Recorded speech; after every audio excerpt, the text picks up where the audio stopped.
मित्रों, हिडिंबा का नाम तो आपने सुना ही होगा। वो महाबली भीम की पत्नी थी। महाबली घटोत्कच की माता भी थी।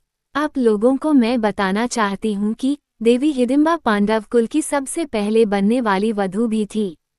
लाक्षागृह यानी लाह के बने घर को जब दुर्योधन एवं मामा शकुनी की योजना के अनुसार जलाया गया, तब पांचों पांडव अपनी माता कुंती समेत उसी भवन में थे। इन सभी की हत्या करने हेतु ऐसा किया गया था।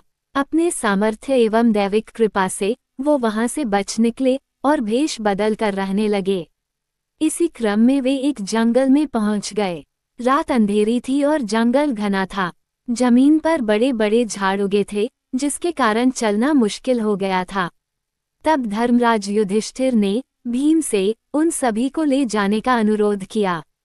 भीम ने अपने शक्ति का परिचय देते हुए अपनी माता सहित अपने चारों भाइयों को उठाकर चलना प्रारंभ किया। जब वे वन में ऐसे स्थान पर पहुंच गए जहां धरती समतल और कोमल घासों से ढकी थी, तब वहां भीम ने सबको धरती पर उतारा और सब भाइयों ने मिलकर सोने के लिए व्यवस्था की।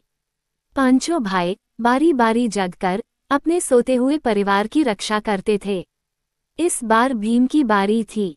वह जंगल अपने वृक्ष, चट्टानों सहित काली शक्तियों के प्रभाव के कारण मायावी था तथा एक शक्तिशाली एवं मायावी राक्षस हिडिंब का राज्य था। जंगल में आने वाला कोई भी मानव इस मायावी स्थान से निकल नहीं पाता था, अपितु राक्षसों का आहार बन जाता था। इन राक्षसों की घ्राण शक्ति यानी सूंघने की शक्ति बड़ी तेज थी। जंगल में मानव के प्रवेश को तुरंत भांप लेते थे। जब राक्षस राज हिडिंब को इन मनुष्यों के आने का पता चला, तो वह मानव मांस खाने के लिए लालायित हो उठा। उसने अपनी बहन हिडिंबा को उन मनुष्यों को उसके सामने प्रस्तुत करने का आदेश दिया।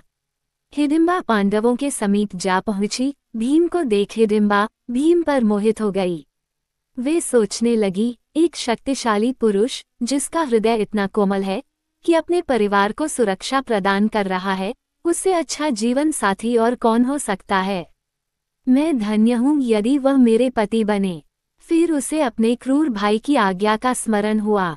देवी हिडिंबा ने अपनी मायावी शक्तियों से स्वयं को एक सुंदर युवती में बदल लिया और भीम के पास गईं।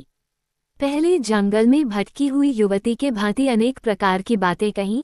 फिर जब भीम ने उन्हें राशन देने की बात कही, तब वो वहीं पर बैठ गई। हालांकि आराम कर रहे अर्जुन एवं युधिष्ठिर को देवी हिडिंबा पर धीरे धीरे संदेह भी होने लगा था, परंतु उन्होंने सुरक्षा को ध्यान में रखते हुए सोए रहने का स्वांग किया। आसपास क्या हो रहा है, इस पर चुपचाप ध्यान दे रहे थे। इधर देवी हिडिंबा से भी ये सच छुपा नहीं था। तब उन्होंने भीम को बता दिया कि मुझे मेरे भाई राक्षस राज हिडिंब ने आप सभी को भ्रमित कर उस तक पहुंचाने के लिए प्रतिनियुक्त किया है। परंतु आपको देखकर मैं आपसे प्रेम करने लगी हूँ। मैं आपसे विवाह करना चाहती हूँ। मैं आप सभी को यहाँ से बाहर निकलने का रास्ता आपको बता देती हूँ। मेरा भाई हिडिंब बहुत ही पराक्रमी, मायावी और क्रूर है। उसके आने से पहले आप लोग सुरक्षित स्थान पर चलिए। भीम ने उत्तर देते हुए कहा, देवी, मैं आपको नहीं जानता, परंतु आपको इतना बता दूं कि हम पांचों भाई क्षमता में किसी से कम नहीं हैं। मैं वृकोदर किसी भी राक्षस को समाप्त करने में सक्षम हूँ, इसलिए मुझे इनकी निद्रा भंग करने की आवश्यकता नहीं है। अब ध्यान से उन महान मनुष्य को देखिए। वे धर्मराज मेरे बड़े भाई हैं। उनकी अभी शादी नहीं हुई है। मैं अभी किस प्रकार विवाह कर सकता हूँ।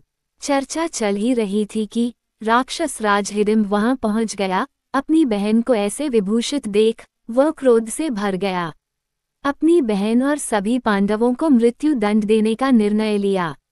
दूर से ही अपने भाई के घातक रूप को देख देवी हिडिंबा भयभीत हो गई और भीम को अपने परिवार को जगाकर सुरक्षित स्थान पर ले भागने को कहा। परंतु वे कह भी किससे रही थी? महाबली भीम से, जिन्हें राक्षसों और जानवरों से लड़ना पसंद था। भीम ने हिडिंबा से कहा, ये याचना अनुचित है। मैं पीठ दिखाकर भागने वालों में से नहीं, ना ही ऐसे राक्षस की उदंता के लिए अपने परिवार की निद्रा भंग करूंगा। युधिष्ठिर एवं अर्जुन सतर्क हो सब सुन रहे थे, परंतु सोए मनुष्य के भांति स्थिर थे। भीम ने क्षण भर में हिडिंब को पकड़कर घसीटते हुए दूर स्थान पर ले गए। ये देख युधिष्ठिर एवं अर्जुन उठने का स्वांग करने लगे। उन्हें जागता देख हिडिंबा ने विनम्रता से पांडवों को सब बताया। बाकी सब हिडिंबा की बात सुन रहे थे, परंतु युधिष्ठिर एवं अर्जुन का पूरा ध्यान भीम पर था। अर्जुन ने भीम से चिल्लाकर कहा, भ्राता भीम, इस राक्षस का वध अतिशीघ्र कीजिए। ये सुन भीम ने घातक प्रहार से हिडिंब की पीठ के टुकड़े टुकड़े कर दिए। हिडिंब का वध होते ही सारे राक्षस भीम के सामने घुटने टेक बैठ गए और उन्हें अपना राजा मान लिया। तभी भीम ने कहा, मैं तुम्हारा राजा कैसे हो सकता हूँ? तुम राक्षस हो और मैं मनुष्य हूँ। तब उनके मंत्री ने कहा, हे राजन, हमारे यहाँ परंपरा है कि जो हमारे राजा को मारता है वही अगला राजा बनता है। एक शक्तिशाली राजा ही अपनी प्रजा को सुरक्षा प्रदान कर सकता है और प्रभु अब तो राक्षस राज हिडिंब से भी अत्यधिक शक्तिशाली हैं। ये सुनकर भीम ने कहा, परंतु मैं आपका राजा नहीं बन सकता। तब फिर से हाथ जोड़कर उनके मंत्री ने कहा, राजन, ऐसा ना कहें, बिना राजा के प्रजा अनाथ हो जाती है, जंगल राज हो जाता है। इन सब बातों को सुनकर धर्मराज युधिष्ठिर ने विचार करने हेतु समय मांगा। तभी वहां देवी हिडिंबा आकर पांडु पुत्र भीम से कहती हैं, हे राजन, कृपया कर मेरे प्रेम को स्वीकार करें, मुझे अपनी पत्नी बनने का सौभाग्य दें। इस पर भीम ने कहा, ऐसा कैसे हो सकता है? तुम राक्षस कुल की हो, मैं मनुष्य हूँ। मेरे समाज में क्या तुम्हें वांछित स्थान मिल पाएगा? तब देवी हिडिंबा ने कहा, मुझे आपके समाज की स्वीकृति की इच्छा नहीं है, अपितु आपके स्वीकृति की इच्छा है। आप यहाँ का राजा बन मुझसे विवाह कर 1 वर्ष तक मेरे साथ रहें। जब मुझे पुत्र रत्न की प्राप्ति हो जाएगी, आप यहाँ से प्रस्थान कर सकते हैं। हम मायावी जाति हैं, मेरा पुत्र जन्म के कुछ समय बाद ही युवावस्था को प्राप्त हो जाएगा। तब आप यहाँ से प्रस्थान कर सकते हैं। मैं आपको नहीं रोकूंगी। मेरे पुत्र के रूप में इस कबीले को उसका राजा मिल जाएगा। फिर रोते हुए माता कुंती के चरणों में गिरकर कहा, माता, एक स्त्री के प्रेम की पीड़ा तो आप ही समझ सकती हैं। मुझे अपनी पुत्र वधू स्वीकार कर लीजिए माता। 1 ही वर्ष की तो बात है, मेरा भी कल्याण हो जाएगा और इस कबीले का भी। माता कुंती ने देवी हिडिंबा से कहा, हे पुत्री, तुम्हारी बातें तो धर्म संगत लग रही हैं, मुझे विचार करने का समय दो। फिर चर्चाओं के उपरांत माता कुंती सहित सभी पांडव इस बात पर सहमत हो गए कि इस प्रकार प्रजा को अनाथ करके जाना धर्म संगत नहीं है।